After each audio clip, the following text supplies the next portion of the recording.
Ta-da! Got a little announcement there. Donald, welcome to the Hidden Wild podcast. Hi, it's a pleasure to be here. It's nice to speak to you again. Very much looking forward to our conversation. Just trying to think. This might be the third time I've had you on the show over the years. Is it? Well, that's Definitely the like second. luckily I'm not running out of things to say. We've got a lot to talk about, but You yeah, it's good to be back. you keep writing. You keep writing. And Stoicism, philosophy. You're a clinical psychologist, right? I'm not a clinical psychologist. No. I'm a cognitive behavioural therapist. It's Ah, pretty similar. similar Like, stuff. What's the difference? yeah, it's pretty similar. What's the difference? They use Is cognitive the behavioral therapy in psychology, don't they? Like, Yeah, it's a different profession. To be in the UK, at least when I trained, to be a cognitive behavioral therapist, you don't have to be a psychologist, but you have to be a psychologist to be a clinical psychologist. So my yeah. background is philosophy. It's more interdisciplinary, basically. But we do similar things. We do CBT. Like, a lot of my best friends are clinical psychologists, so we move in the same circles. What's the overlap there? I mean, obviously, your deep interest and study into philosophy with cognitive behavioral therapy. Is it about how we think? Oh gosh. Well, my first degree was in philosophy, and then my master's was at an interdisciplinary centre where we all studied the relationship between psychotherapy, sociology, philosophy, and stuff like that. And then that kind of Mhm. set the agenda for my whole career. So, to answer your question, for me, there's like a bunch of things. It's got to do with how you think, but also, well, let me ask you a question. Who invented psychotherapy? Who invented psychotherapy? God Yeah, I'm knows. interviewing you now. Yeah. Yeah. Well, some people think it's Sigmund Freud, but those people are idiots, right? Because psychotherapy already existed when Freud came along. Even in the modern world, Freud trained in psychotherapy. He went to France to train in psychotherapy. And it really originated in the early 19th century, the mid 19th century, in the modern world as we know it today. The first psychotherapists were actually hypnotists and then hypnosis. Freud did hypnosis originally, then it evolved into modern Hmm. psychotherapy. But psychotherapy existed in the ancient world. Dun dun dun. I mean, they didn't have consulting rooms, you know, and clinical programs and stuff like that. But the concept of a therapia of the psyche like existed very explicitly in the ancient Hmm. world. Not everything is new. You know, some disciplines have been around for a really long time, and the Stoic philosophers in particular, Socrates described his philosophy as a type of medicine or therapy for the soul. And then the Stoics who came, Stoicism was founded roughly 100 years after Socrates died. All right, he was executed. We don't talk about that, but like they gave him the chop in Yeah. Athens. We won't hold that against him. We don't hold that against him today. But they 100 years later, the Stoics came along and they liked Socrates, and they took a lot of his ideas and they took the stuff that he said that was kind of therapeutic and they really leaned into that more than any of the other schools of philosophy. So there was a Right. book that I'd love to get my hands on, but it doesn't exist anymore. There's a lost book called, it was part of a 4 volume uh, text by Chrysippus, the third head of the Stoic school, one of the greatest intellectuals of the ancient world. He's up there, like in the eyes of other ancients, he was up there with Aristotle as one of the greatest thinkers of antiquity. And Hmm. Chrysippus wrote hundreds of books, supposedly wrote 700 books, and one of them was a big 4 volume masterpiece called Peripathon on the pathological emotions, on psychopathology, basically. And the fourth volume of it was called To Therapeuticon, on therapy for pathological emotions. And it's the Right. first ever book on psychotherapy, right? And that was written around about 2,250 years ago. But Right. this is before the Bible. It's before the New, like centuries before the New Yeah. Testament. Wow. Probably the first ever book on psychotherapy. So there's a historical connection. Modern psychotherapy, you know, over time, what happened is philosophy originally was almost like a kind of catch-all, and philosophers kind of did everything. And then over time, various, like Aristotle in particular, wrote books on everything. And over time, other disciplines kind of got carved off from philosophy. So psychotherapy originally was kind of a branch of philosophy, and then eventually it kind of became its own separate thing. Psychology was a branch of, in general, was a branch of philosophy originally. It wasn't until like the in the 19th century that psychology really became a separate subject from philosophy. So we think of these as different subjects today, but in the ancient world, they saw them as all part of the same thing. Yeah, yeah, yeah. Massive history there. What drew you to Socrates and writing this book? Well, to Or actually, me, what would define Socrates? What made him different? well, first of all, the thing I'd say about him, it's the least interesting thing to say about him in a way, is he's the quintessential Athenian philosopher. He was from Athens, and that's Yeah, unusual because most of the philosophers who came before him were not from Athens. They came from other regions of Greece, and then Athens really became the kind of centerpiece of philosophy. But Socrates is a quintessential Athenian philosopher. What makes him interesting? He's like an onion, basically. He's got these layers upon layers. It's like reading Shakespeare. There's books that you could read or movies that you could watch or pieces of music that you listen to, and you think that's kind of interesting, but I don't know if I'd want to keep going back to it repeatedly for the rest of my life. But then you might discover a really complex piece of classical music or a complex, really profound piece of literature like Shakespeare or something. You think I could keep going back and exploring this and reading it like indefinitely. There's so much going on in it. Socrates is like that in philosophy. Like he's right at the very kind of origin of things. There were philosophers that came before him, but we call those guys. Do you know what we call the philosophers that came before Socrates? no. The pre-Socratics, right? Because he was such a big deal. There's before and after Socrates, right? So the guy, literally the guys that came before him are just called the pre-Socratics, right? And Right. then he came along and he changed everything. What if you asked an ancient thinker, author, what the big deal was with Socrates? Funnily enough, they usually give an answer that people don't tend to mention much today. They'd say the big deal with him was he took the philosophical method, which people previously had used to talk kind of about metaphysics and about the nature of the cosmos and stuff. And they say what Socrates did was he brought it down to earth and he applied the dialectical method, the question and answer method, as the Greeks called it, the methodology of philosophy. He applied it to everyday ethical questions, like how you should actually live your life. Other Right. philosophers have kind of touched on that, but Socrates brought it front and center and he made it his main concern and he systematically applied the philosophical method to it. And when he does that, we've got a special name for it. Like we just call it the Socratic method, right? And everybody knows about it. We can know about Socratic questioning. Like, so when he took that method and began applying it in that particular way, he evolved it a bit. That's where we get the idea of the Socratic method from.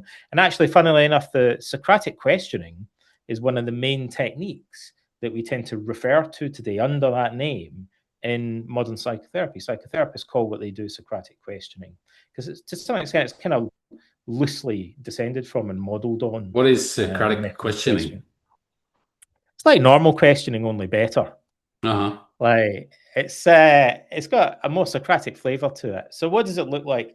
It's a little bit tricky to explain because actually nowhere do. So I should explain. I should back up and explain that we don't have any writings from Socrates, but we know a lot about him because he was super famous, and because Plato, one of his students, happened to be a genius and a prolific author, and wrote many dialogues, like almost like little plays featuring Socrates talking with other people about philosophy. So what might seem odd to modern readers is that we don't have like an essay that he wrote or a book in the format that we're used to. What we get are these conversations that seem to kind of meander and go all over the place, right? So we don't have a thing where he sits down and goes, here's the five. What you get today is we get spoon fed everything, right? So today we'd get a blog article that says here are the 5 steps to doing the Socratic method or something like that. We don't have that from Socrates. Mm-hmm. Learn the Socratic method in 3 easy steps doesn't really exist. What we get is to watch him doing it, and so we can kind of infer what the characteristics are.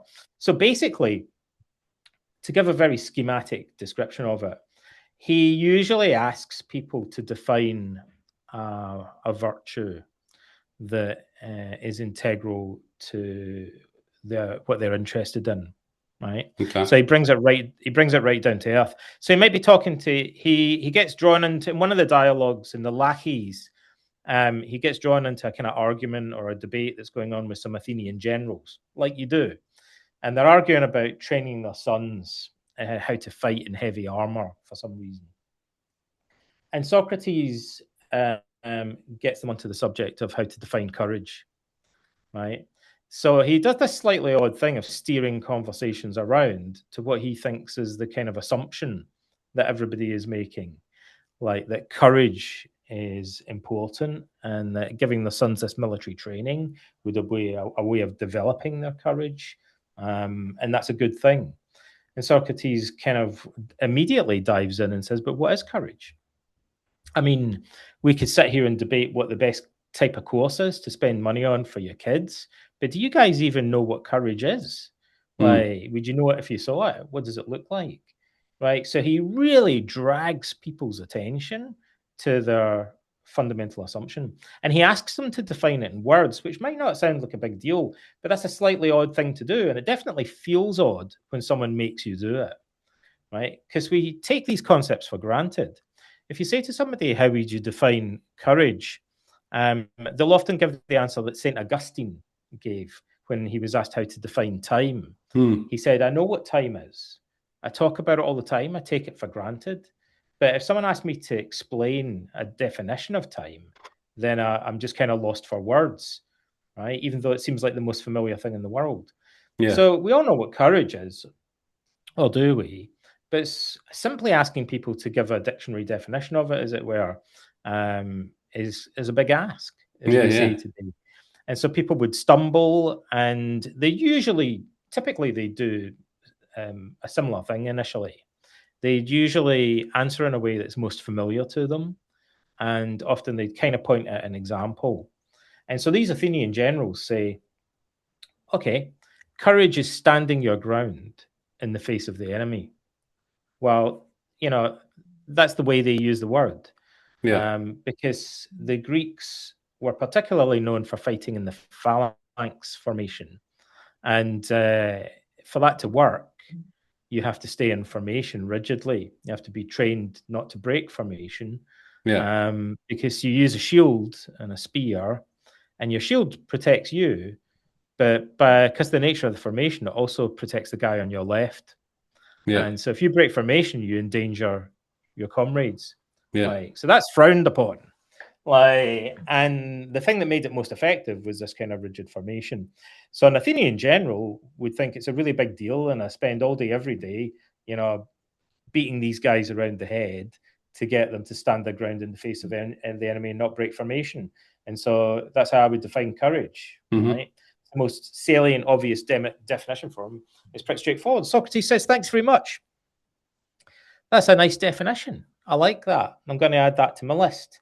But then he's kind of like Columbo. Have you ever seen Columbo? The detective. He's just leaving, like normally, and then he'll turn around and he'll go, just one more thing.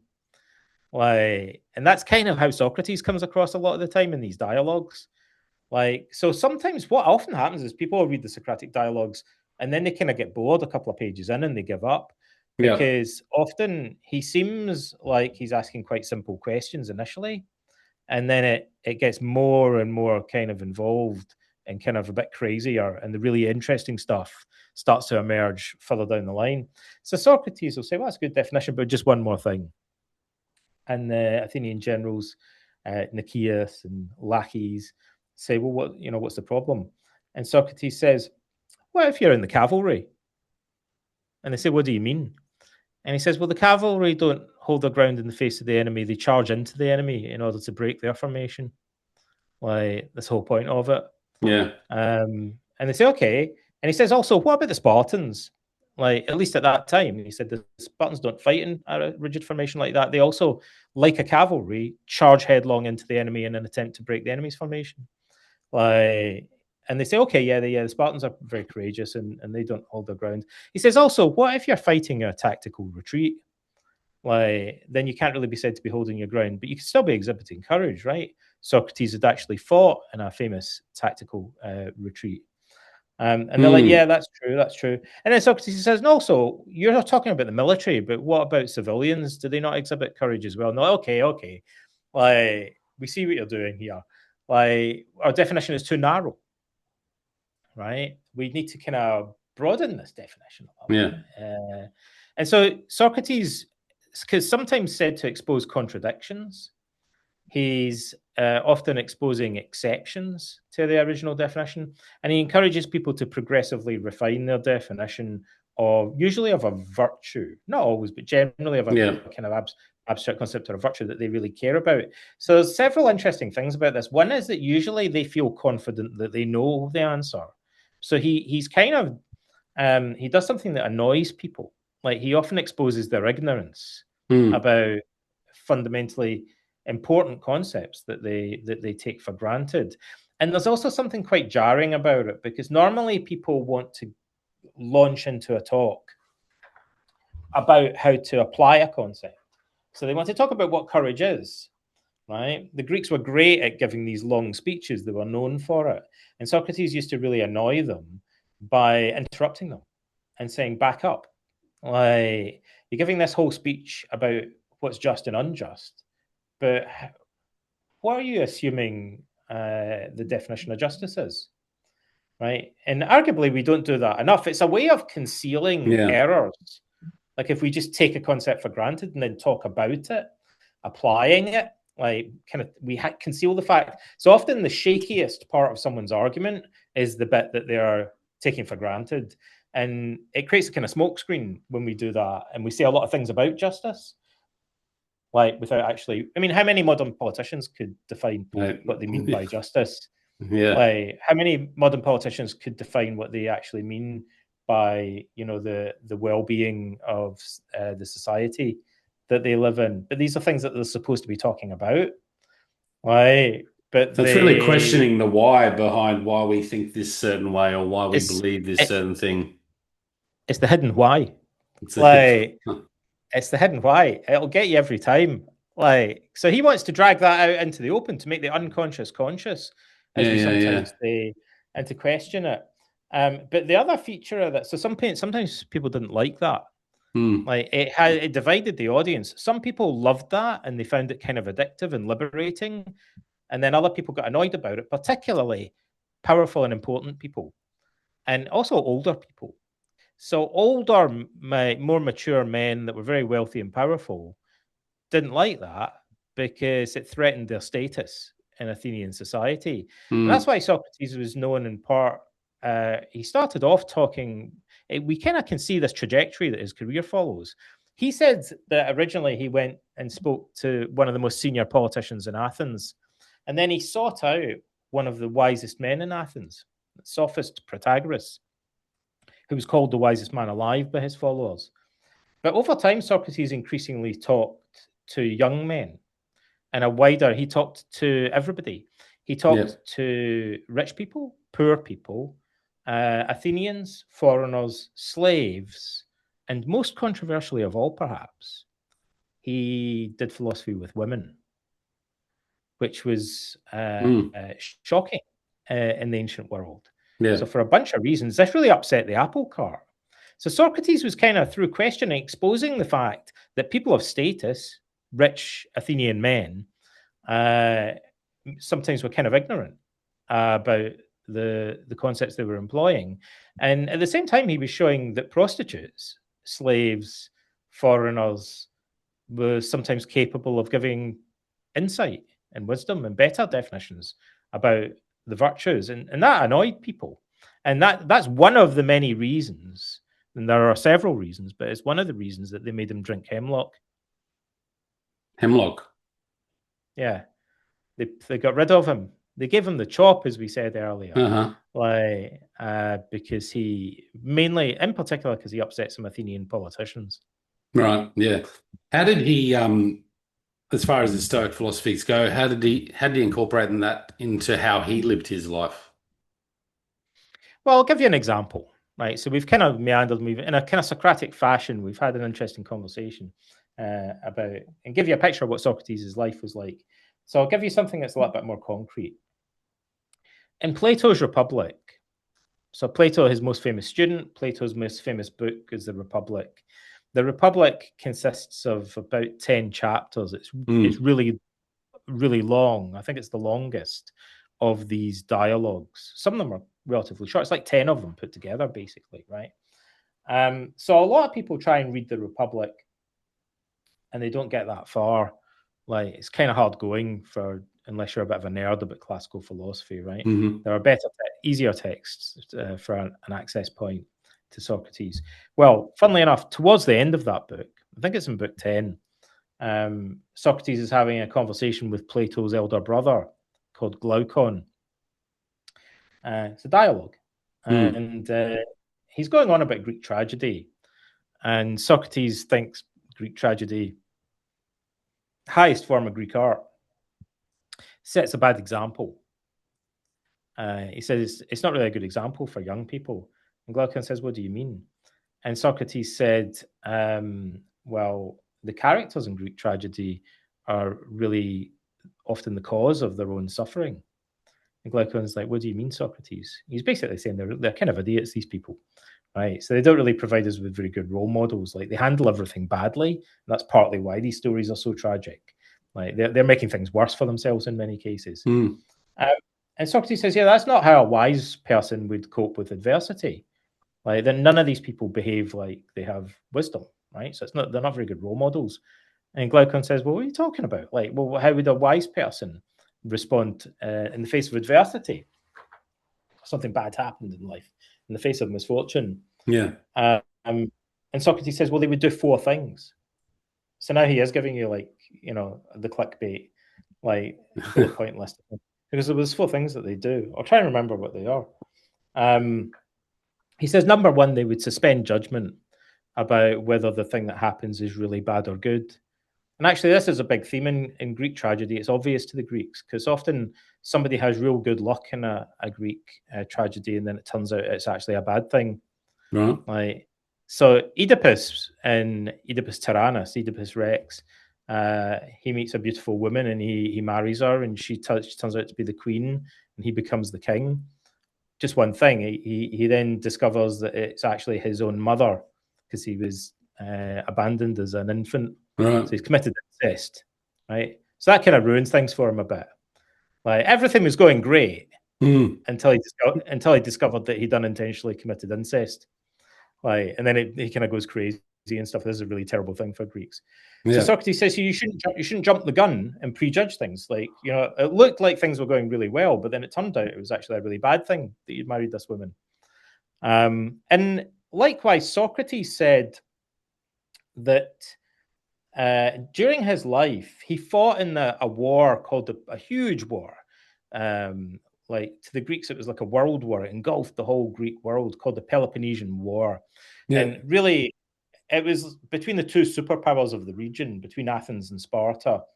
And in that war, the Athenians lost, and the Spartans installed a military junta in Athens. And under the junta, called the 30 Tyrants, a lot of people got rounded up and executed. Like, thousands of people were executed in the agora.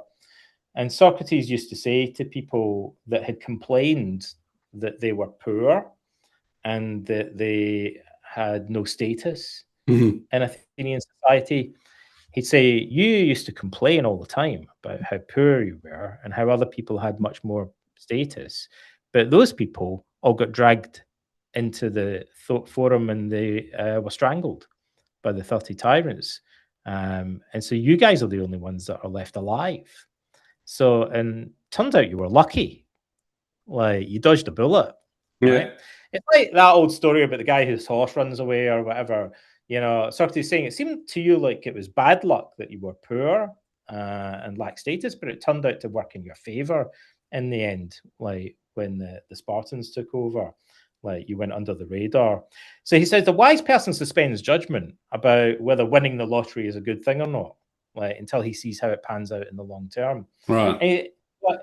Glaucon says, well, what else does he do? And Socrates said, well, a wise person knows that if he grieves excessively about a problem, then he potentially just doubles the amount of suffering that it causes. So if Yeah. something bad happens and he freaks out about it, then he's taken something that was already unpleasant or painful, and he's added a whole additional layer of suffering to it. And then the third thing was that he says a wise person tells himself that nothing is all important in the grand scheme of things.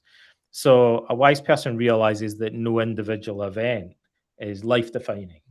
Like, it's not like the most important thing that it defines the whole quality of your life. You have to see it in its context as just one individual event within a bigger picture. And so then Glaucon says, well, what's the fourth thing? Socrates said there were four things. And Socrates says, well, the fourth thing is the most important thing of all. And Glaucon says, well, what's that then? And he says, the wise person tells himself that freaking out, worrying, or grieving excessively, as he puts it, in the face of misfortune, prevents him from doing the very thing that's most required. Right. And Glaucon says, what's that supposed to be? And Socrates says, well, that's to think rationally and to problem solve. Right. Like, because when we kind of freak out, like, we prevent ourselves from being able to think clearly. And actually, someone who's used to dealing with misfortune and adversities knows that the most important thing is to keep their cool and have a cool head and think clearly about the problem, so that they can actually. That type of person is a natural leader, like, because everyone else is running around going woo woo woo and waving their arms in the air, but the person that keeps a cool head and is able to think very clearly about things is the only one that really knows what to do in a situation like that. So Socrates says, a wise person realizes that freaking out is the opposite of what's required when you're actually facing a serious an emergency or a crisis. So those are four pieces of practical advice, and all of those pieces of advice are pretty similar to the sort of things that we would do in modern cognitive therapy, right? Like those aren't crazy pieces of advice. And they're clearly self-improvement, self-help, therapeutic, coping strategies, whatever you want to call them. But most people don't realize that Socrates in the Platonic dialogues describes these type of psychological coping techniques. He does it all over the place. But they're kind of buried in these long-winded dialogues, right? But in there, we have clear descriptions of robust emotional coping techniques that are still valid today. Bringing those into the modern world today for people out there that want to live a happier, calmer, joyful life. How do we apply those? Because they seem so simple. Yeah. But if they're that simple, why aren't we wouldn't we doing all them be already? happier and calmer? Well, I think Socrates has kind of got an answer to that. And it's weirdly, who's the bad guy in this story? Right? So you can't have Socrates without having a bunch of guys that surrounded him and he was very interested in, called the Sophists, Right. the Sophoi, right? Who were the Sophists? Well, they were a weird hybrid. I used to think this was a weird hybrid of human being, a kind of chimera, like a mixture of different animals. So on the one hand, they were experts on rhetoric, verbal manipulation, and persuasion skills. They would train young men to win arguments in the law courts and deliver speeches in the political assembly. Right. So they taught people the art of persuasion. So they were political advisors, but they were also self-improvement gurus. People went to them because they wanted to acquire sophistication, is the word that we use today. They wanted culture and they wanted to develop wisdom and virtue. Right. That's why Protagoras was called the wisest man alive. He claimed to be able to teach wisdom and virtue and communication skills. And so I thought that was like a weird hybrid of things, self-improvement and political spin or rhetoric. These two things seem to me like oil and water, that they don't really combine very well together, right? And then one day I realized that we're surrounded by an age of the internet sophists, essentially. There's a kind of whole new generation of them that have appeared. History kind of repeats itself in cycles. So you have, influencers in the manosphere or in other regions of the internet, who go on and on and on and on and on and on and on about politics, and who also claim to be doing self-improvement. And I thought, wow, that's exactly the weird mixture of things that the sophists used to do. These Yeah. two things that it seems obvious to me combine really badly together. Because a lot of political rhetoric is about blaming other people for your problems. Mm. I don't know if you've noticed that, right? But generally, as a therapist, we really don't feel that what we're doing looks anything like political rhetoric. It's kind of the opposite. Yeah. Usually, we're trying to kind of like de-indoctrinate people from all the hate and prejudice and greed that they've been hyped up into by watching too many YouTube videos and reading too much online, and all the fear and anxiety and catastrophizing that they've picked up from the news. So usually in cognitive therapy, one of the things we do is to use Socratic questioning to challenge Yeah. common thinking errors, like catastrophizing would be an example, right? And yet, but rhetoric does the opposite. It deliberately uses thinking errors. It cultivates thinking errors. It encourages. So a rhetorical trope is hyperbole, deliberate exaggeration, right? Right. But in therapy, we undo catastrophizing. That's a form of exaggeration about how awful something's going to be. We Right. decatastrophize, right? So we're literally doing the opposite. It's counter rhetoric. So the idea that you could do self-improvement and political rhetoric, that's why it's like oil and water to me, because political rhetoric generally stokes people's emotions up. It tries to evoke fear. It tries to evoke anger. It tries to play on people's greed. And in therapy, we're kind of doing the opposite. Socrates emerged as a reaction to the sophists. People looked around and they thought, we need someone to help us deal with this propaganda and brainwashing and manipulation of the youth. And Socrates was in the middle of it. And all he did, he was in the unusual position of he refused to present himself as a guru or a teacher. Instead, he assumes the role more of a student or a questioner, right? Yeah. He doesn't give lectures, he just asks questions. So he's like, imagine you go to a lecture and there's a famous guy speaking, and he says, has anyone got any questions in the audience? And there's a guy in the audience whose questions are more interesting than the speech that the guy on the stage is giving.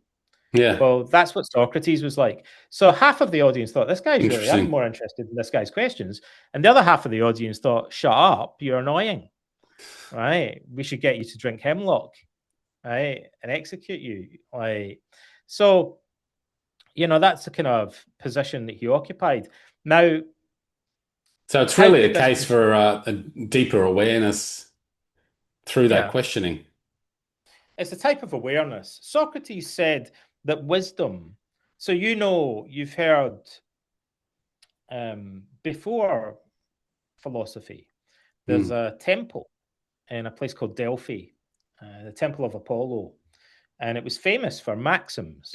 It had three famous maxims at the entrance to the temple, but it's the cult of Apollo at Delphi was famous for publishing a list of like hundreds of maxims, and Right. most of them are like Zen koans. Like most of them are specifically two words in Greek. Interestingly, Plutarch, the philosopher, said they're like seeds, from which philosophy grows. So he said, although these maxims are often two words, books many volumes long have been written about them. Now, one of the maxims, the most famous maxim at Yeah. Delphi, says "Gnothaisiauton," which means know thyself.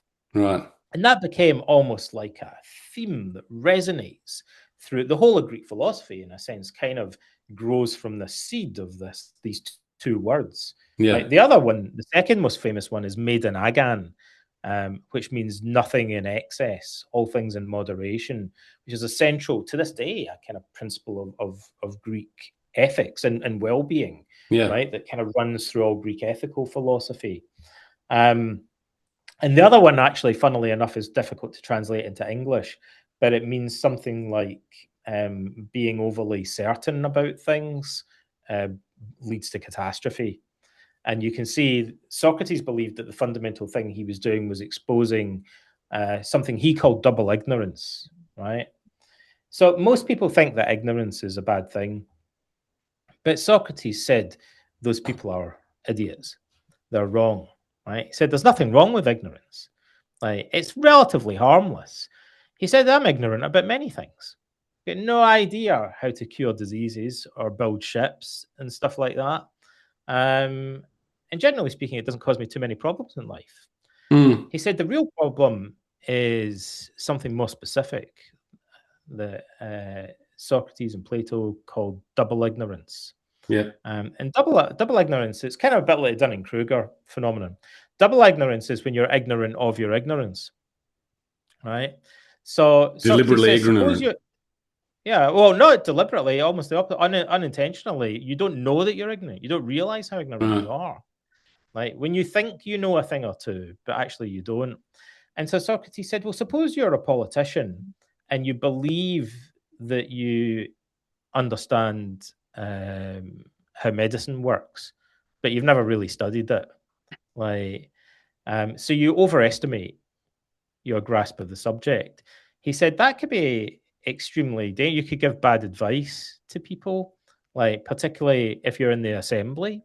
Like you could do a lot of harm if you convinced other people as well that you knew a lot about subjects that you actually know nothing about. Yeah. If you convince people that you're a military expert, but actually you don't know diddly squat about it, and you believe that you know how to win wars, but really you don't, Mm. then that's dangerous because your ignorance now would get. So if you're ignorant, but you know you're ignorant, then Socrates says if you're intelligent, but you have areas of ignorance, what you would do is go and study those subjects, or you'd consult an expert, right? Yeah. Simply.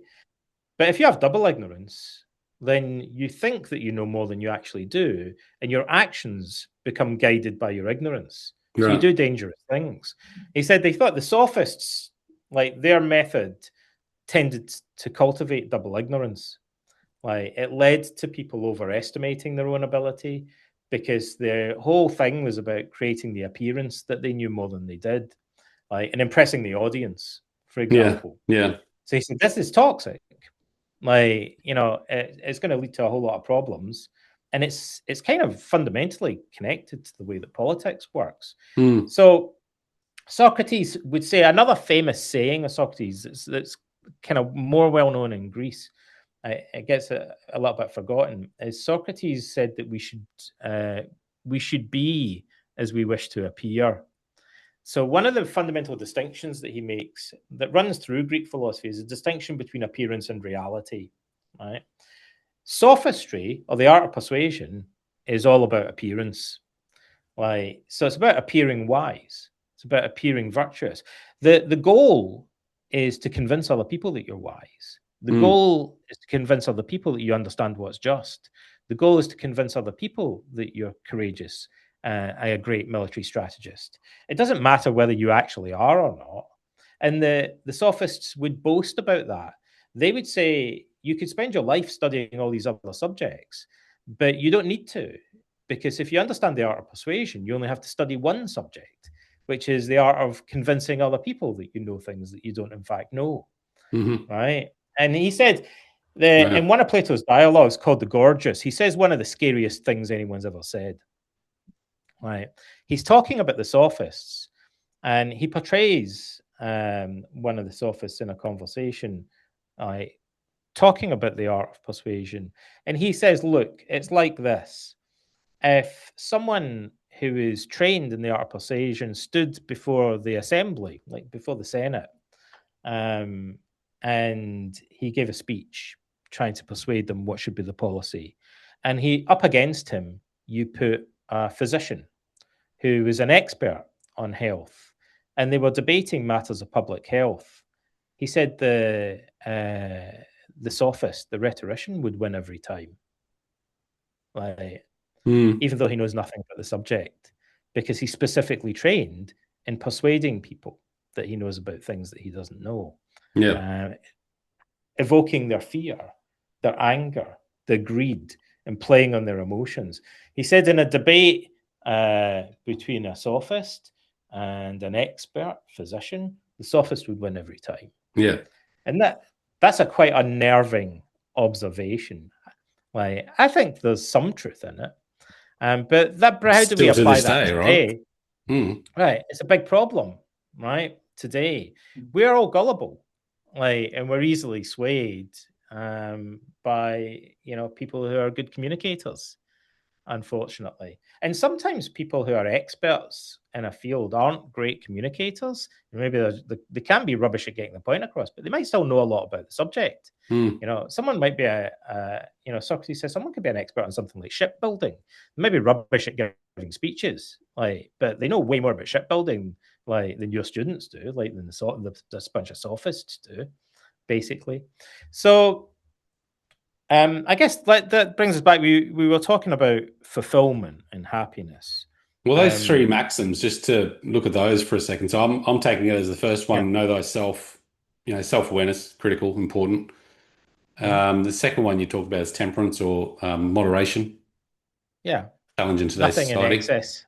nothing in excess. And the third one I sort of relate to humility. Yeah, Socrates is kind of known. He's like the godfather of intellectual humility. He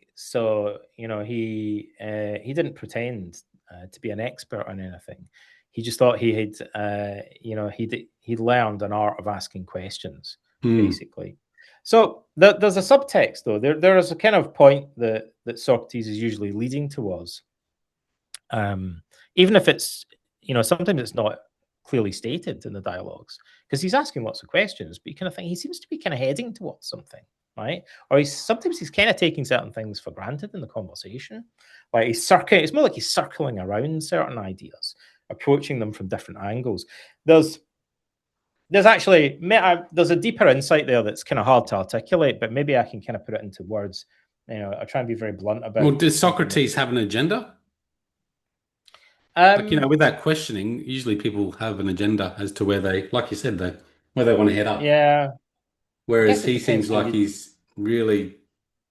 his agenda is just to open the thoughts. Yeah, people have often said that he has an agenda. He seems to have an idea of where he wants the conversation to go.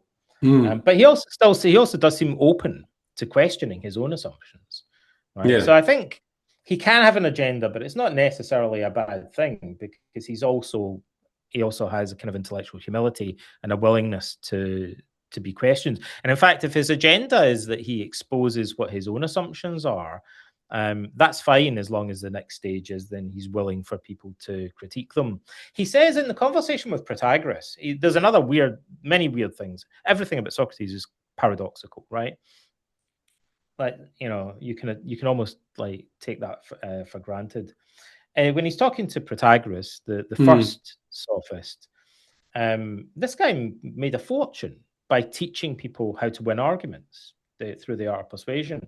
Socrates says to him, "If you're anything like the kind of guy that I am, um, then you'll take it for granted that it's better to lose an argument than to win one."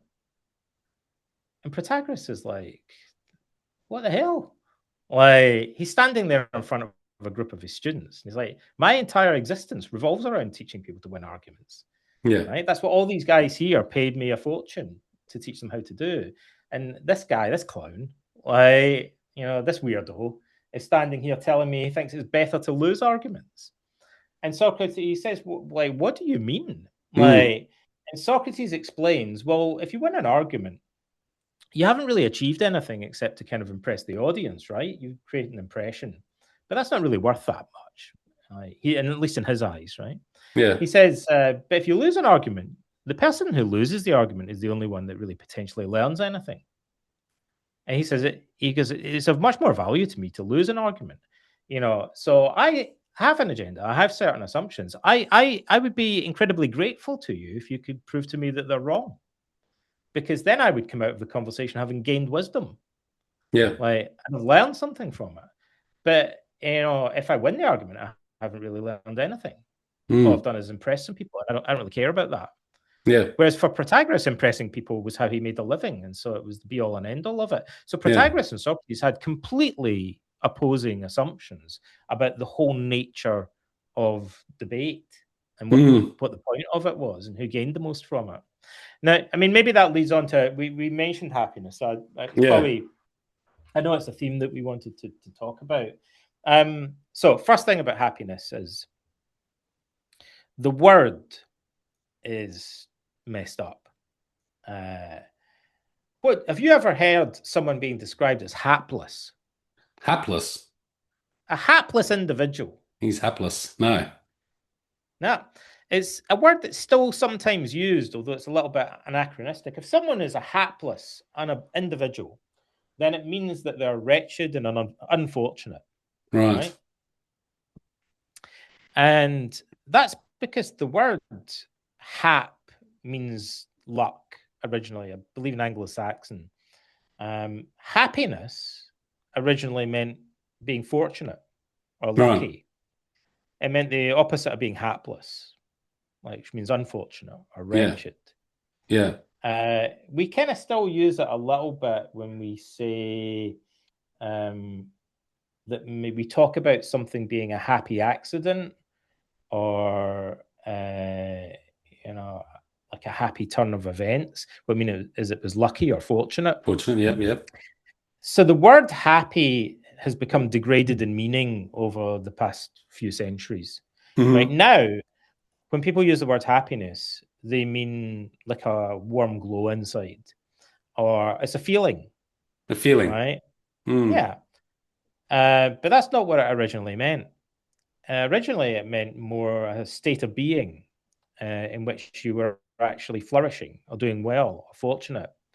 Now, I can illustrate exactly what the contradiction is that leads to. A heroin addict might be happy, like, because he's high as a kite Feeling on good. heroin. For a while, he feels good, so he's happy. Mm. But he's also perhaps a thoroughly hapless individual. Like, Yeah. he's unfortunate and in a wretched condition, Yeah. right? That's the opposite of what happy originally meant. Mm. So it's come to mean something so superficial that it potentially could be used to, we could describe a heroin addict as being happy in the modern superficial sense of the word, that he feels good and he has like a euphoric feeling inside when he's on the drug, but he's deeply unhappy in the original sense of the word, which meant that he's hapless and unfortunate and in a Yeah. wretched Yeah.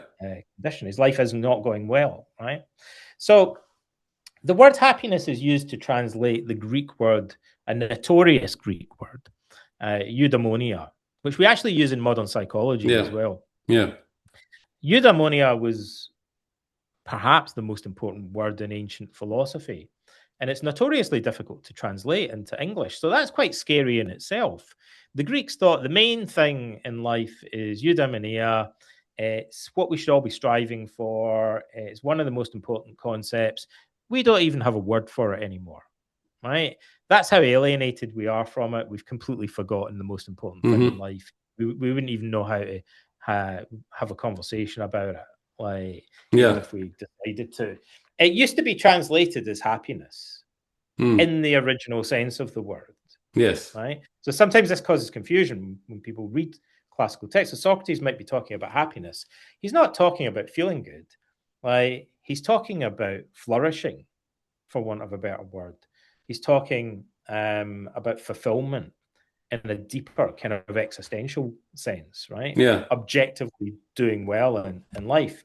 So Socrates and all Greeks agreed that the goal of life, the supreme goal of life, was eudaimonia, right? That's almost a kind of tautology in Greek, because they all assume that the fundamental goal of life is to do well, like to flourish. But they disagreed about how to define eudaimonia. So some people would say there's a famous dialogue um, called the Euthydemus, Socratic dialogue, where he's talking to some young men and he says, could you define what good fortune is, what eudaimonia is, what flourishing is? And they say, yeah, it's like, when you've got a big house Yeah. and, when you've got a lot of slaves and you've got a beautiful wife and got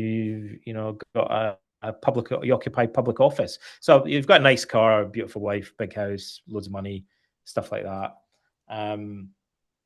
wisdom. Maybe you've also got courage. You've got certain character traits like that make Yeah. you a good person. And Socrates says that's really interesting. He goes, but hold on a minute.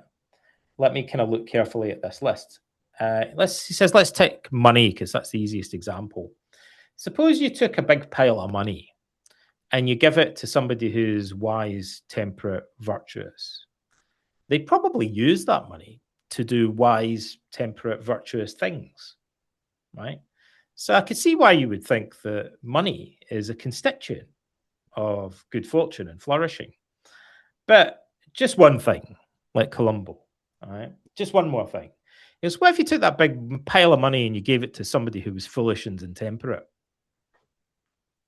What if you gave it to an evil dictator or Yeah. a serial Mm. killer or a torturer or something like that? Like, wouldn't they just allow them to do more evil and vicious and foolish things? Mm. What if you took somebody who was a crackhead and they won the lottery? Like, wouldn't it potentially be the worst thing that ever happened to them? Like, maybe they'd be dead a week later. Mm. Like, so Socrates says maybe wealth isn't intrinsically good, but what matters is the use that you make of it. It's just an external advantage. And whether it's good or bad depends on the use that you make of it. And whether you use it well or badly would depend on having a particular type of wisdom. And Euthydemus is like, okay, I kind of get what you're saying. And then Socrates says, spoiler alert, right? Like, or whatever the ancient Greek equivalent is. He says, this applies to everything else on your list, Yeah. basically. Yeah. All of the other things that you named, status, reputation, having a big house, like they could all be used well or used badly. Yeah. Like you could have a lot of status. You could have like millions of followers on TikTok. Yeah. But if you're an evil dictator or an idiot, like or intemperate, you might use that to do bad things or foolish things. If you're wise and virtuous, maybe you could use it to do wise and virtuous things. It just gives you more ability to influence other people or influence your environment. But that could be good or bad. It's not intrinsically good. It's just an external advantage. And so Euthydemus is like, well, I'm kind of confused now. What are you driving at here, Socrates? And Socrates says, well, maybe there's only really one good thing. And it's inside you, Mm. not outside you. And Euthydemus is like, well, what would that be? And Socrates says it's the wisdom to use things well. Wisdom. Like, yeah, it's wisdom. It's virtue, as the Greeks call it. By virtue, Greeks mean a type of wisdom.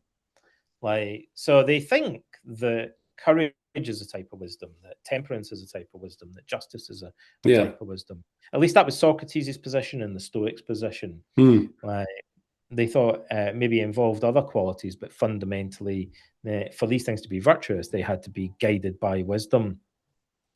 And so the goal of life becomes the cultivation of virtue, the cultivation of character, self-improvement in the true sense of the word, like actually improving yourself, Yeah. like not just Yeah. achieving external things. This Yeah. is groundbreaking, like because most people do the opposite. The sophists were just trying to impress people and make as much money as they could. And Socrates said, but you guys have been indoctrinated into pursuing the wrong goal in life. Like you're looking outside of yourself. You've been brainwashed by egotism, Mm. hedonism, consumerism, like today's celebrity culture and stuff like that. But really, maybe the most important thing in life is to improve your own character, like to become wise, courageous, just, temperate, all that kind of stuff. Maybe that's what eudaimonia Yeah. consists in. It's not a feeling; it's a state of being. State of Like being. it's Yeah. a form of wisdom. And so, what can it teach us about happiness? The first thing it would teach us is it would completely turn everything upside down. Like it would shatter our prevailing cultural values, like and encourage us to. I say that I put it in that dramatic language because the Stoics actually use an unusual word to describe this realization. They use the word epistropha, which means is the word is the Greek word for religious conversion. It's kind of a big deal. But in Greek, in Latin, it's conversio. That's where we get the word conversion from. It means turning around, like doing a U-turn, right? So the Stoics believed that when we do philosophy and we question ourselves, what we're aiming to achieve is a kind of radical U-turn in Mm. our values, so that instead of running around like in the rat race chasing after a bit of cheese, just one Yeah. more bit of cheese, like a bit, just like a bit more money, getting things, like maybe that gets shattered. We realize the Cynic philosophers, who were the precursors of the Stoics, called this tuphos. It means like a mist or smoke. Like they said, the prevailing values of our society are smoke and mirrors. Yeah. Yeah. So it's all BS. It's all BS because it comes from rhetoric and propaganda and politicians and sophists and influencers that Yeah. are really, really trying hard to persuade us like that we should want the things that they're trying to sell us, Yeah. Yeah. like so they can control us, Yeah. basically. And Socrates said philosophy frees us from this cage, frees us from the rat race, and gets us to realize, hey, there's nothing wrong with money. Socrates didn't think money was bad, and the Stoics didn't think money or reputation were bad. They thought they were indifferent in relation to eudaimonia. They're just like tools. Yes. So the second most important thing in life to you could be to make money or gain social status. Maybe that would be fine, but it shouldn't be the number one thing.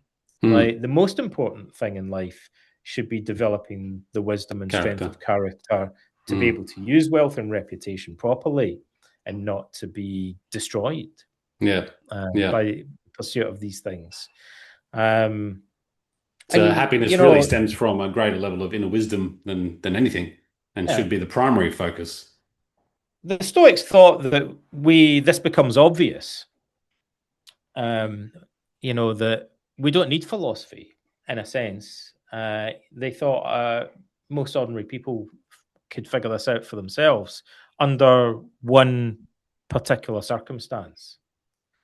They said there's a particular situation which often, but not always, leads to an aha moment, a eureka moment. The penny drops, and people suddenly see through the tuphos, the smoke and mirrors, Hmm. like the illusion, the prevailing values. What would that be? Well, it's when you come face to face with the prospect of your own death. Like, so when you're lying on your deathbed Yeah. and you look back, a lot of people, let's say it's 50-50 or something, right? Not everyone, but a lot of people in that moment look back and think, it started to make me question my values, my priorities in life. I'm starting to think maybe getting 1 million followers on Facebook wasn't actually all that important in retrospect. I'm starting to kind of think, maybe buying a bigger house shouldn't have been like top of my priorities looking back on it. So you start to just question your values Mm. a little bit Mm. when Yep. you're about to gasp your final breath. Now, Yep. some people are lucky in that regard, and they have a brush with death early on, and it snaps them out of the trance, Mm. right? It wakes them up, or luckily, the good news is you don't actually have to die yourself, right? It might be that you're bereaved, you're unfortunate enough to lose somebody that's Yep. important to you. And it's often when we're bereaved, it makes us imagine coming to terms with our own mortality, kind of Yep. vicariously or indirectly, makes us question things. So the Stoics thought the contemplation, Socrates calls it melete thanatou, the contemplation of your own mortality. Yep. Socrates says that philosophy is a preparation for death, a training in contemplating the significance, the existential significance of our own mortality. Because coming to terms with that, the one thing that we're most afraid of is actually the thing that would potentially liberate us psychologically from all the brainwashing and propaganda that we're subjected to. Mm. It might be the very thing that snaps us out of it and makes us think, all that crap that politicians go on about. and celebrities and all the advertising. And so looking back on it, like, when I had the gun to my head and I was about to gasp my final breath, like, it made me think maybe I shouldn't have listened to all that. Like, Yeah. perhaps I was just being led a merry dance by all that kind of stuff. And it's not really important in retrospect because you can't take any of it with you. Like, suddenly it becomes worthless, kind of meaningless. And you're Yeah. left just there's nothing left in your dying hours except your relationship with the universe and the bare existential reality of your own existence or your conscience or whatever. It's only you that's left in that moment. So that's why Yes. Stoicism takes this theme from, like, often these things are mentioned by Socrates, and then the Stoics really focus on and lean into those aspects of what Socrates said. This kind of like if you read the Meditations of Marcus Aurelius, some people think he's morbid, but actually in his private letters, which we also have, and in the biographies of him, he's portrayed as somebody who's very good humored and gregarious and very close to his friends. But he goes on and on about death in the Meditations, not because he's preoccupied with it, but because he's systematically training himself, Yes. like, Yes. to adopt a philosophical attitude towards his own mortality. Yes. Very insightful indeed.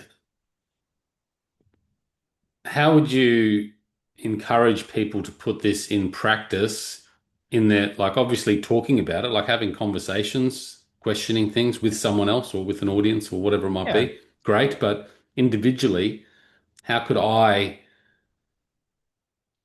give myself more time? I mean, I guess, I'm answering my own question really, but meditating on thoughts, writing, journaling.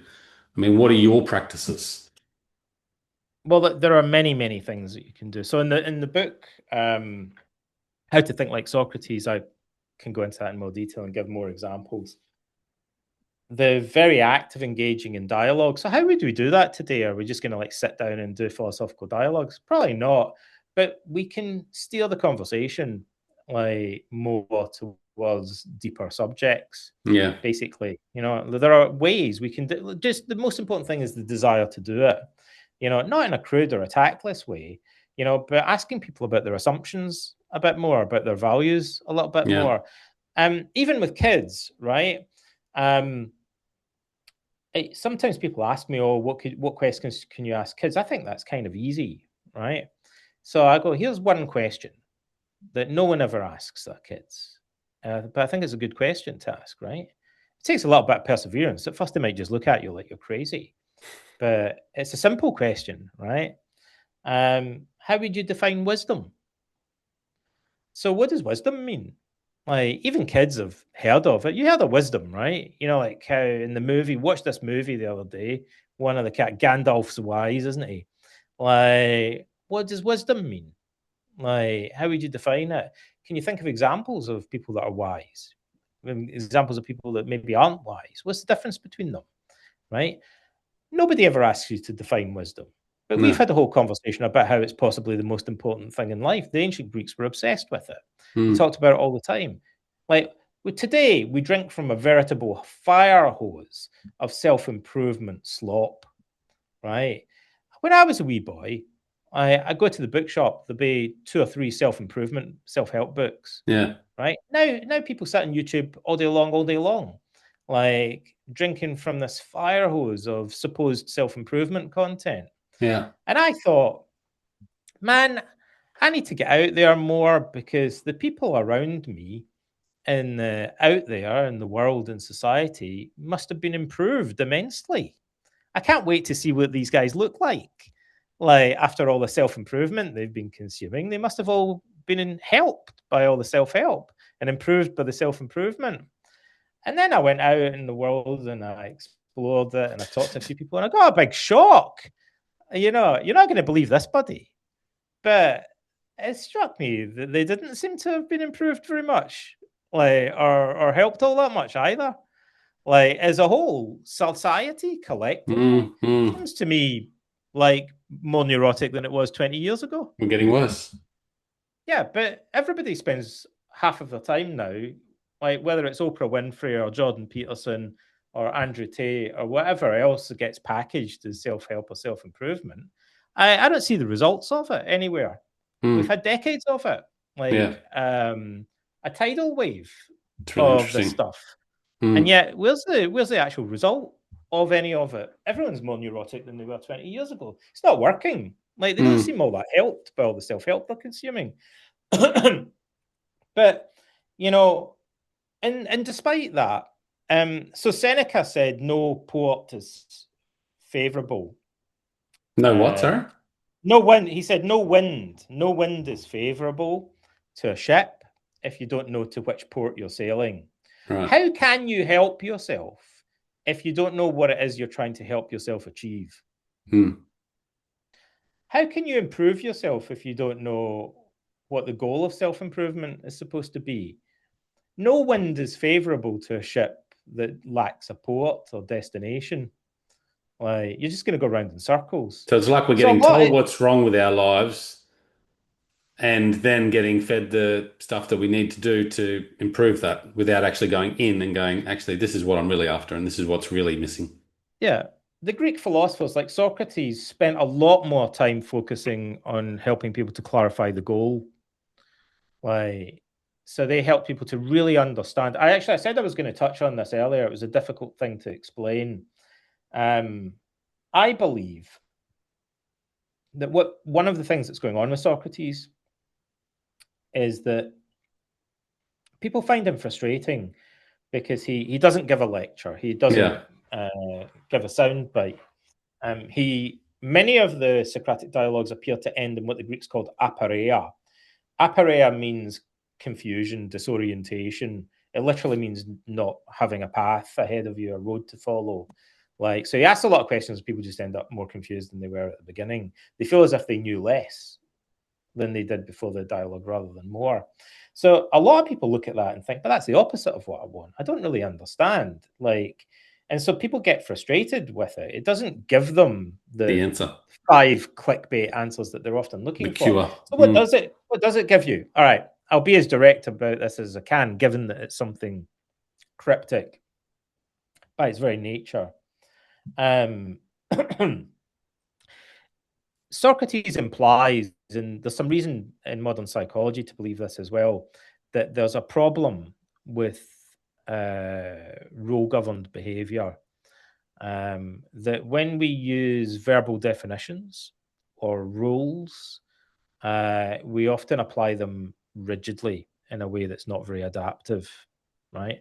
I'll give you, it's just a little bit of a digression, but I'll give you a clear example. There's an experiment where two groups of students are asked to solve a puzzle and they get rewarded every time they pull 3 levers in the right order or something like that. And they maybe get punished or penalized if they get it wrong, right? Yeah. And one group have to figure out the correct sequence through trial and error. And the other group are given a piece of paper or they're given verbal instructions with a rule to follow, right? So far, so good. And then, like, it's one of those experiments where the conditions change halfway through, right? So one bunch have figured out it's got to be 3, 2, 1 that they do. The other group have figured out because they've been told, they've been given verbal instructions that 3, 2, 1 is the sequence that they follow and they get rewarded. But then it changes. So the sequence is 2, 3, 1, right? And they're not told. So the group that figured it out through trial and error will try their original sequence. They get penalized. They think, what the hell's going on? But they'll gradually figure out they have to try something else. And Mm. then they'll figure out the new sequence and they'll get rewarded, right? The group that are given the verbal rule to follow will persist for much longer, even though they're getting penalized, right? So they're rigid and they're not adaptive in their behavior, right? So this is a big problem. Many people have said this seems to be part of what's going on with clients in psychotherapy, that they exhibit part of the puzzle is why they persist in maladaptive behavior. And part of the reason they persist it is because they're following verbally defined rules, right? Someone has told them, like Jordan Peterson's got a book called The 12 Rules. When I read that book, it shocked me because for a reason that I think wouldn't occur to most people, it's not a book that any clinical psychologist or CBT practitioner that I've ever heard of recommends to their clients, right? Because it contains a lot of kind of weird advice, to be honest. Mm. And it lacks a lot of standard advice, like, like the sort of things that you would expect it to say. But the weirdest thing about it is it starts off by saying that he thinks it's a really good idea to have rigid, verbally defined rules to follow as coping Right. strategies. Yeah. And the Mm. received wisdom in modern therapy is that that's actually a crap idea, and it usually backfires, right? But people get kind of addicted to it. So people learn coping strategies, like one of them is something like stand up straight and look people in the eye, or something like that, right? There's another one about tidy your room and so on. Yeah. But what usually happens is that those strategies work in some situations, but not others.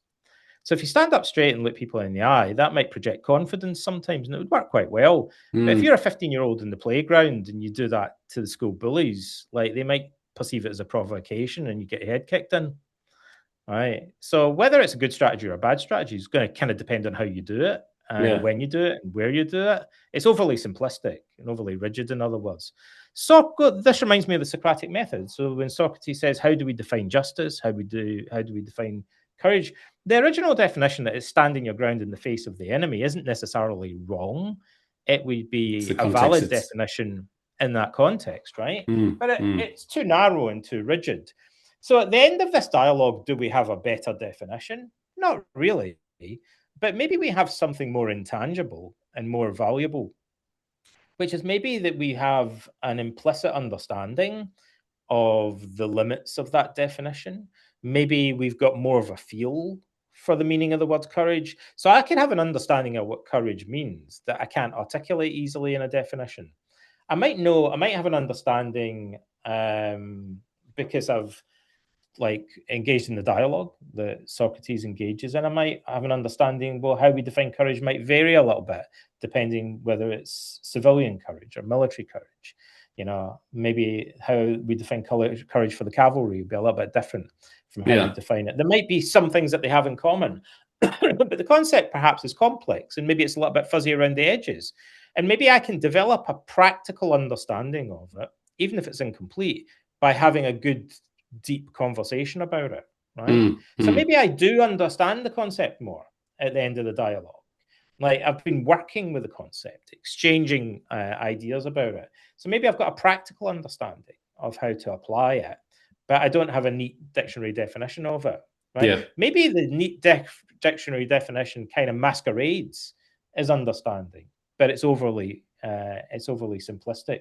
We Yeah. know in modern research on emotion and coping with stress, one of the main findings is that there is no emotional coping strategy that consistently works across every situation.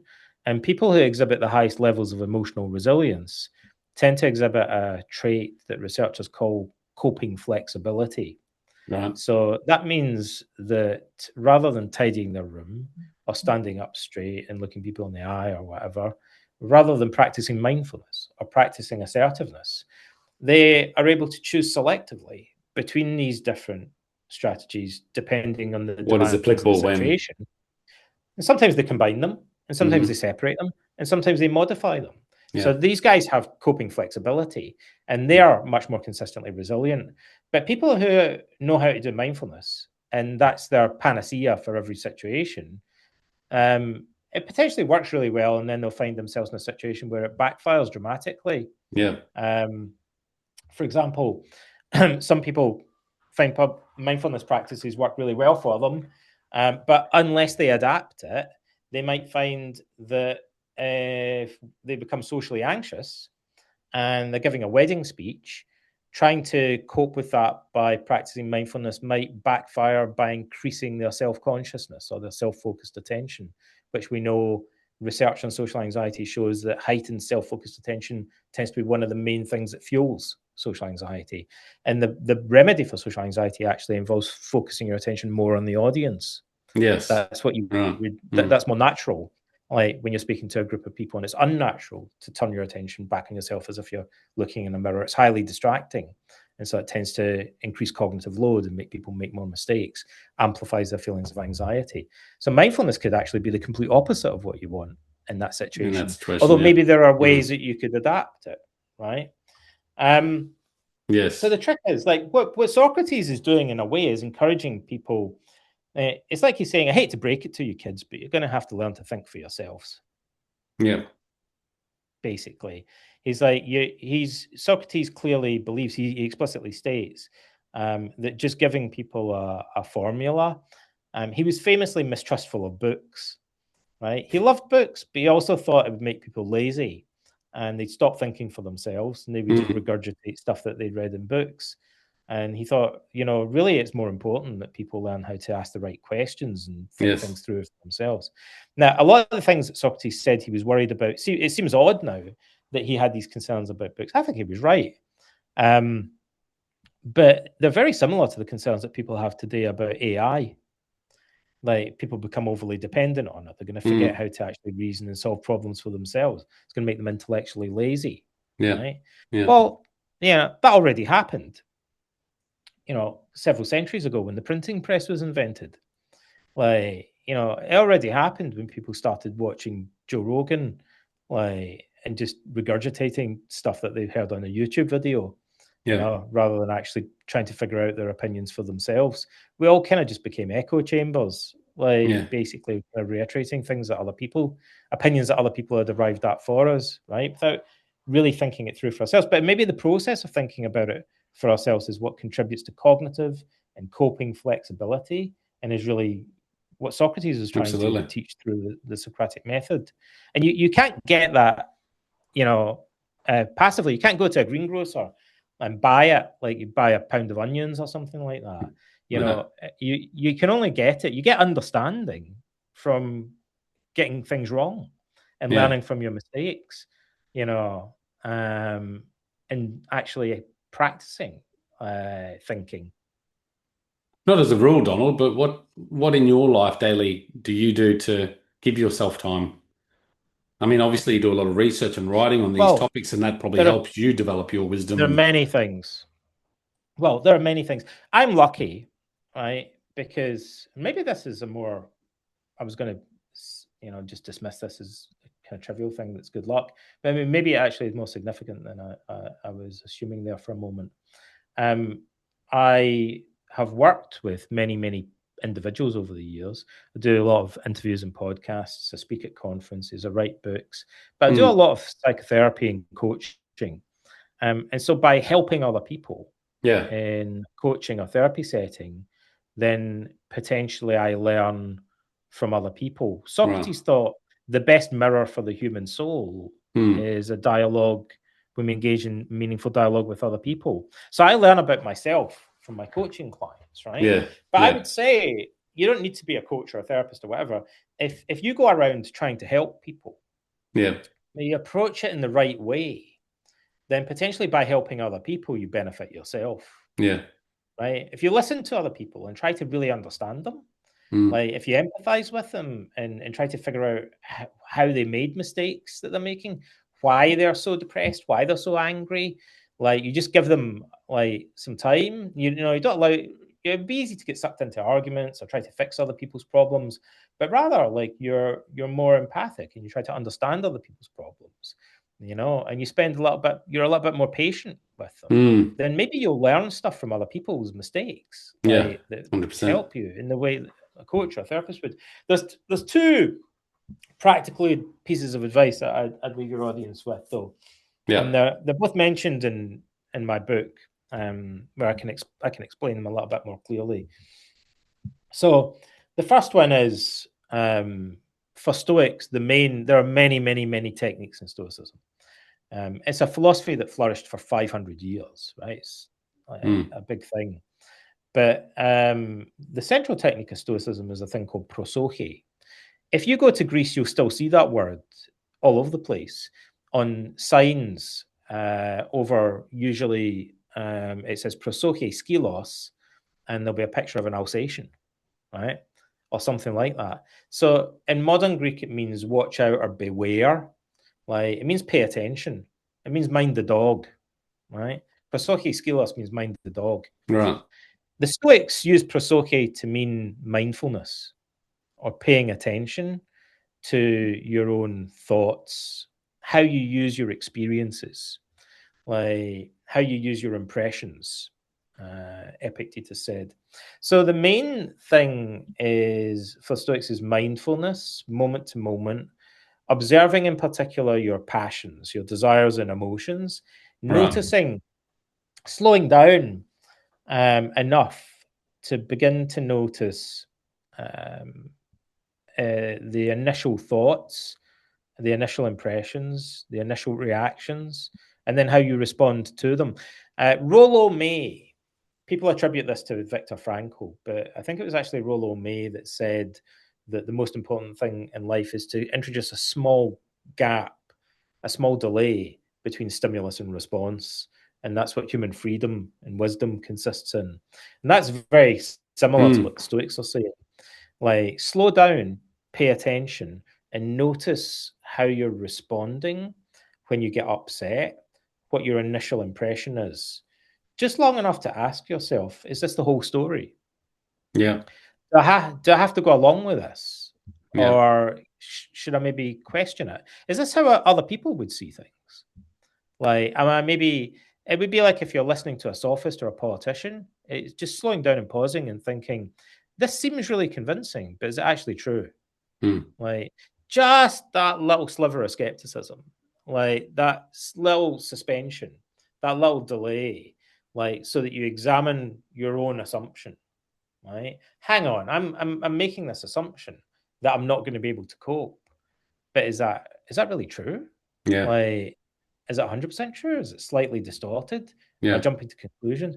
So that's the number one thing. Now, Big. I'll give you a more unusual piece of advice. Yeah. Please.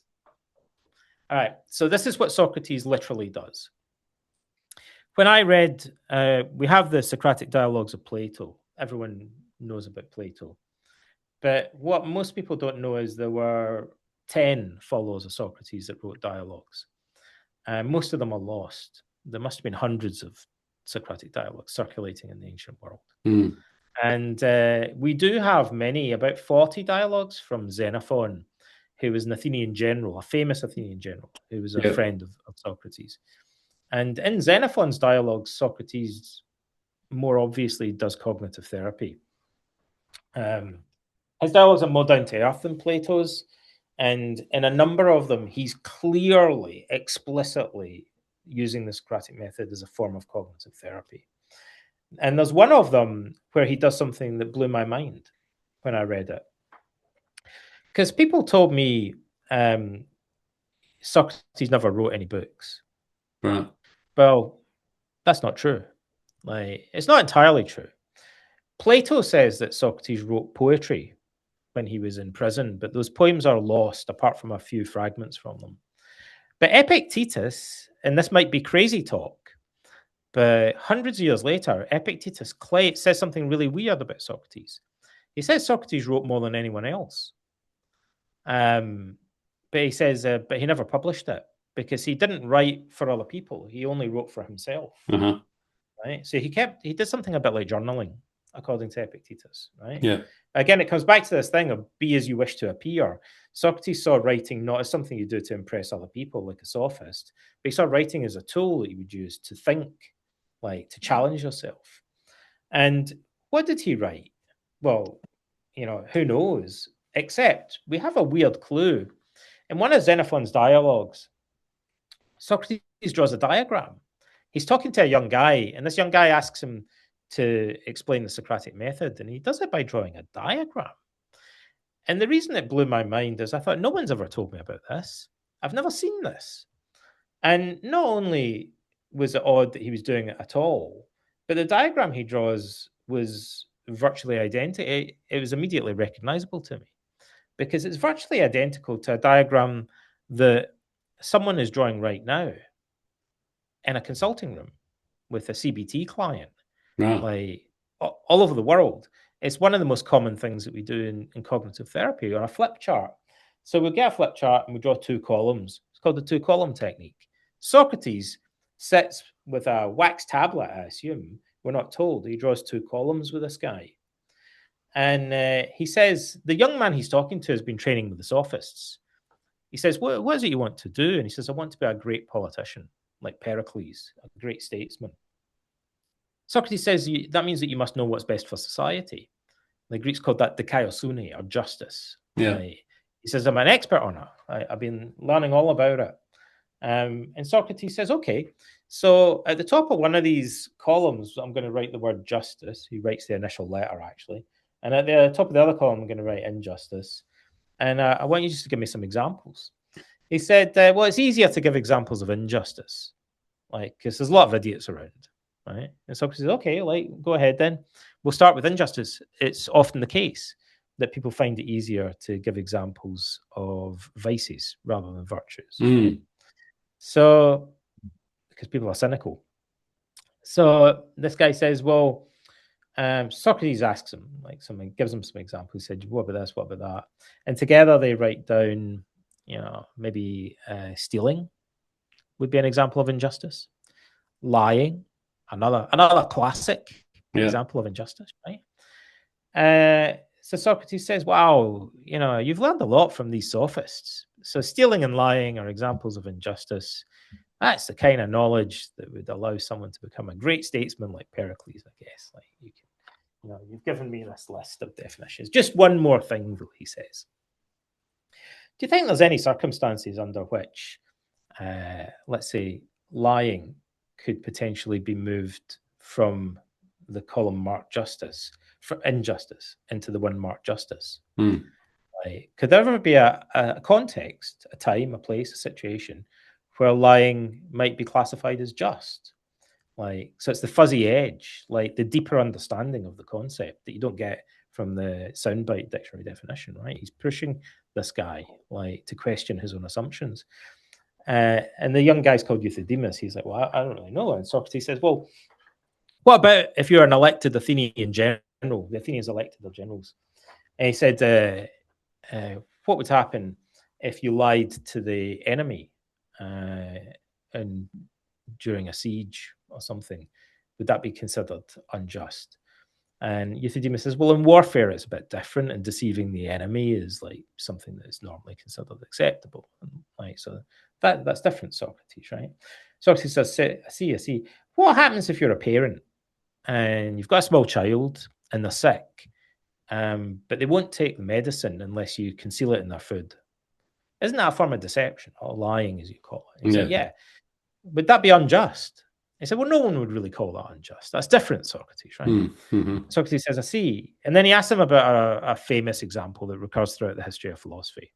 He said, what if your friend was suicidal and he asked you where you'd hidden his sword or his dagger, and you lied to him because you wanted to protect him from himself?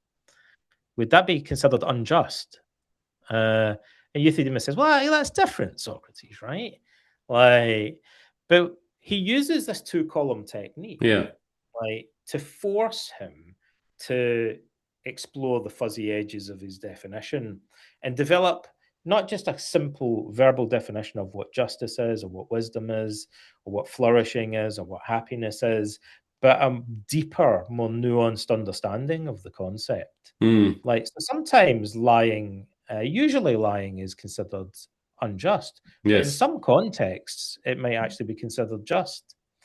And the same goes for stealing. Socrates says, what if an elected Athenian general seized the weapons of the enemy from their camp during war? And Euthydemus says, well, yeah, that wouldn't be considered unjust. That's stealing, but that would be considered just. It's a different context. Yeah. Well explained. Love it. Loved it all. Donald, what are you working on? Book about anger now? I'm writing a book about anger. It's my favorite subject. I used to like anxiety, but now I'm more into anger. It's a big deal. If you want to know about anger, you just need to go on YouTube, and look at the comments section, or the manosphere, which is this big self-improvement thing. I thought it was strange earlier, when I said about people being helped. I thought when people watch Andrew Tate videos, who claims to be doing self-improvement, and also Jordan Peterson, I thought, are the audience becoming less angry the more of these guys' videos they consume? And so I went and I looked, and I thought, it kind of strikes me that they seem to be getting angrier, like as a Yeah. result, rather than less angry, paradoxically. So that interested me. It struck me that a lot of modern self-improvement actually seems to be fueling anger. And I think the Interesting. reasons why it does are obvious, because it often combines political rhetoric. And political rhetoric thrives on anger, like we said earlier. It's often all Yeah. about blaming other people, whether it's women or feminists or cultural Marxists or whatever. Like, the more you get into blaming other people, the more potential, at the very least, you need to balance that with taking ownership for your own emotions. Mm-hmm. Like, if you don't, and all you do is blame other people, that, my friend, is what I like to describe as a recipe for neurosis. Like, so that's what it seemed to me that these guys were purveying. And I looked in the comment sections of their videos, and sure as anything, I thought, I can't believe it. I would think all these angry young guys that are watching one Jordan Peterson video after another and an Andrew Tate video and stuff like that, all these guys, like, they must be becoming less angry, but they weren't. They were becoming more angry, it seemed to me. So this is your next piece of work. Yeah, I thought we need to look at what Socrates and the Stoics say about anger. We have an entire book by Seneca called On Anger. That's about anger. And there's a mountain of modern research on anger that no one ever tells you about. Like, we know loads of things. It's a complicated thing. Like, we know lots and lots of things about anger that no one ever tells anyone about. So, like, why would that be? It makes us more gullible and more easily manipulated. If you want to manipulate people, the easiest way to do it is to make them angry. So no one's going to tell us, how does anger actually work? Like, what does it do? How does it function? Shh. Don't let them figure that out, But there's centuries, like 2,000 years worth of philosophy, mountains of modern psychological research that could help people to develop a much more profound understanding. And knowledge is power. If you know what anger is, you know what anxiety, you know what depression is. Once you know what these emotions are, like, it puts you back in the driving seat. You gain more control over your own life. So when can we expect this next book? Well, it won't be out for quite a long time. Oh, right? Because traditional publishing takes about a year and a half. Okay. So it takes a lot of research. The books I write are interdisciplinary. So I have to know a lot about psychological research, about ancient history. There's bits of Greek and Latin, philosophy. But that means those books are very difficult for AI to replicate. Right? So AI can write books now in 30 seconds. Right? But it can't write a book like this. It struggles with this kind of crossover. So the book is about anger, but it's also the story of the fall of the Roman Republic. The first chapter is about the assassination of Julius Caesar. Right. Because I think it provides one of the most useful examples of anger. The guy, the lead assassin, Brutus, was a philosopher. But I think he was guided by anger when he killed Julius Caesar. Because the moment he killed Julius Caesar, the other assassins, he was stabbed 23 times. The moment they did it, it became apparent that they had no idea what they were going to do next.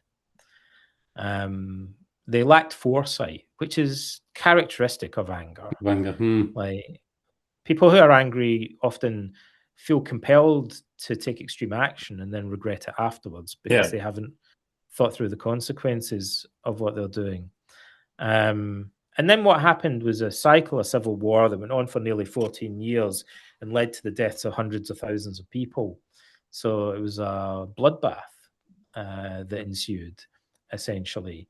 It was catastrophically Mm. ill thought through. And so it's actually shaped history dramatically. Arguably the fact that this guy was guided by anger and that clouded his judgment, like Changed reshaped history. Yeah, the yeah, yeah. whole. And it might be relevant. I mean, I didn't know this when I was started writing this book. I didn't expect to turn on the news and the American president was start going on about how he thought it was a great idea to decapitate regimes. I thought that sounds familiar. Like that's exactly what the conspirators thought when What's they that? assassinated Julius Caesar. Like, but I thought surely Donald Trump and the advisors around him couldn't be like Brutus and the conspirators around him and be looking for crude solutions to complex problems. They must have a plan Yeah. about what the consequences of killing the Ayatollah would be. Like Brutus had no idea what he would do next, but I'm sure Donald Trump has thought about this, and he's got some kind of sophisticated plan of action about how to secure peace and stability in the region. I'd like to think, but maybe I'm wrong. Could be wrong. We'll see. Time will tell.